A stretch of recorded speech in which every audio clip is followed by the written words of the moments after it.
called could be something like, let's see, what could it be? Green right, strong slot, spider 2-eye, banana, right? So green slide, strong is telling the fullback to line up on the strong side. Slot telling the Z receiver to come across and line up on the slot, right? So that's your formation. Green right, strong slot. Protection, spider 2, which is a spider, is slide protection. So there's some logic behind it. Spider starts with SP, which is for slide protection. And the route is Y banana, where the Y, the tight end runs the banana route, which is like shaped like a banana. You know what I mean? I know. Yeah. And that's his primary target. Second target is the fullback going up, doing his either second banana route or going up the seam for a corner route, and the Z slot guy running across shallow as the third receiver, and the outside X guy just being the alert, just in case you have to throw it to the fourth guy. Where fullback, so it could be run a lot of ways. Basically, it's a lot of the time it's the fullback running to the flat in a Y pattern. It's not really you hear him talk about it like it's a touchdown play, like a 50-yard bomb, it sounds like, but it's only like a 3-yard out to the fullback or the tight end in the flat. But what's so special about it is that it gets the fullback open because of the combinations and the play action that it's run. Right. Now, I'll tell you one play you're going to probably end up seeing a lot. Far west right slot, fire 2 all go. Basically, there's 2 ways you can do this. You can be in a gun, you can be in single back formation. So 3 wide receivers set, 1 tight end, and you got 1 running back. Basically, the running back staying there, back there to block. Everybody's running fly routes. But the thing about this, and this formation, this can be audible where you probably have either the tight end or the running back go out wide. So you'll have the I and the Z. You have the Z in the slot. You got the Y and it probably motioned out, or he'll come back in, line up as tight end.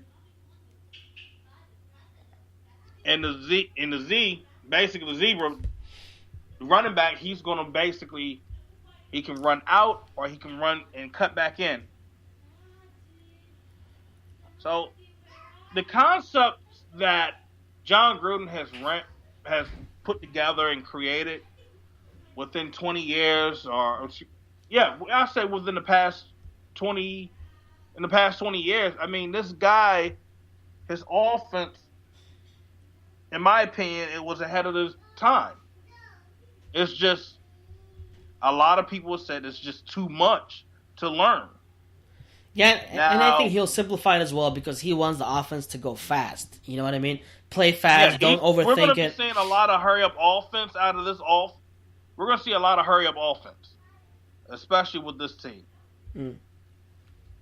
You do that, you're wearing down the defense, forcing them to use the timeout. But there's going to be adjustment to adjustment to adjustment to adjustment with this squad. And the more and more I think about it, I'm just like... We'll see what will come into play after free agency. We'll have a better picture. Yeah, after free agency and the draft, And right before the draft, the players start going in. Don't forget, first week of April, the players go in for 1 week of, they get to, with teams with new coaching staff, get to meet with their players and start learning the playbook and the installs. So we'll see that. Hey, before we head to the talk about the Super Bowl and end the show, let me just play the rest of Baldy's breakdown when he talks about the defense for a minute or two, okay? Okay. All right, let's go. For the touchdown! 64 yards! Where speed wins. It takes the coverage off the defense. He wants Amari Cooper to play better. And when he was done, a lot in the playbook, a lot to learn. But this could be an exciting offense with Gruden at the helm. John hired Paul Gunther from the Cincinnati Bengals to be his defensive coordinator. And their base philosophy is to be able to get after the quarterback with a front four, a ferocious pass rush. Of course, having Khalil Mack is a pretty good start. But once you get after the quarterback, he wants to challenge every throw. Protection starts to break down, and Stafford able to elude trouble, throws, and that is dropped. Don't give the quarterback easy completions. Make it easy on him. Challenge him the way the Bengals do here.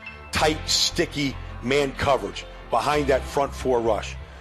Don't give the quarterback an easy option right here where he's got to hitch and move off the spot and maybe even eventually just dump the ball. Get after the quarterback, pressure the receivers. That's the philosophy.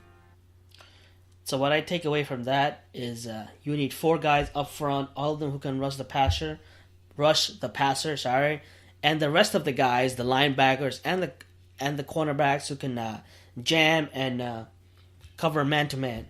So look out for that type of roster, that type of playbook, and to play that you need man coverage, cornerback. So look for the cornerback group to increase as well, get better, and the defensive interior. Anything else you want to add to that? No, nothing really. Okay. All right, man. Super Bowl. Who you going with? I gotta go with. I'm rooting for Philadelphia. Obviously, I think Philly has the defense to keep Brady in check. I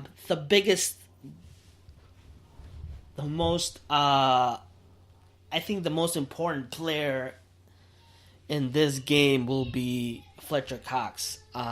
One thing Brady has trouble with is when there's nowhere to step up, he struggles. If he can't step up into the pocket, he's not going to be able to be comfortable. Every time you see Brady struggling, it's because the pass rush is getting home or he's getting pressured or hurried. And mostly from the if he's pressured through the side, through the edges, he can just step up and throw the ball. Fletcher Cox is one of the best in the game. He can come in and disrupt Brady, and if he could, they're already a really good run defense team, right? I think they were ranked number 1 in the NFL playing against the run. They have to do that obviously, and plus get some pressure up the middle, not just on the edge, and disrupt Brady and. Nick Foles has to be mistake-free. You can't throw picks. Run the ball well. Short passes. Listen, Patriots do not have a great defense. They have a bend but don't break defense. If you keep Brady out of the sideline, keep throwing short, running it up their gut, long scoring plays that takes time off the clock. Right. Keep doing what you're doing. They should win the game, and not just because I don't like Brady because he's a rat bastard, but just because I don't think they're strong where things not. They're strong where Brady likes to take advantage, climb the pocket, throw middle, short crossing routes, and they can defend that very well. So I think Eagles have a good chance. Yeah, man. Overall, the Eagles can create interior pressure inside and rattle Brady, get to Brady, and do not change up the game plan that's been working for you the first half. If you had the lead, like a certain team that I know for the AFC West Championship. Yeah, don't back off. If you're playing man, don't sit back and let Brady score 14 points on you in the last quarter. Yeah, you. Dude, you watching the game? You going anywhere? You doing it at home? What's happening? Watching at home. My brothers are coming over. My brother-in-laws are coming over. It's going to be fun. My brother's a freaking Patriots fan, diehard. Oh my gosh. He lived in Boston. Burn my ears. So what are you gonna do? Burning my ears. Oh my gosh. Oh. Anyway, dude. Until next week. Yeah? Yeah, no doubt, man. No doubt. All right, Raider Nation, enjoy the game. One thing to look out for the free agents that's playing in this game, Malcolm Butler and the cornerbacks in both teams. Right? Patrick Robinson, pay attention to him. Nigel Bradham, that's another one you can look at as well. All right. It's been fun. Enjoy your weekend. Peace.